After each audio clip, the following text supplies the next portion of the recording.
ఆ విశ్రాంతి ఈ మహోన్నతుని చోటను దొరుకుతుందని మోషే వ్రాయిచు ఉన్నాడు. దేవుని నామమునకు స్తోత్రం. డ్వెల్లింగ్ అంటాడు, dwelling, DWELLING, dwelling, claim to remain, అక్కడ మనం ఉండాలి అని దేవుడు ఆ రహస్య స్థావరంలో ఉంచువానిగా ఉన్నాడు.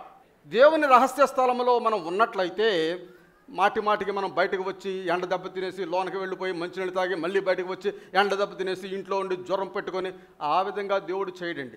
ఆ రహస్య స్థావరంలో ఉన్నప్పుడు సంపూర్ణ ఆరోగ్యంగా, సంపూర్ణమైన శాంతితో, సంపూర్ణమైన సమాధానంతో దేవుడు మనల్ని కాచి కాపాడువాడై ఉన్నాడు. ఆమేన్, హల్లెలూయా.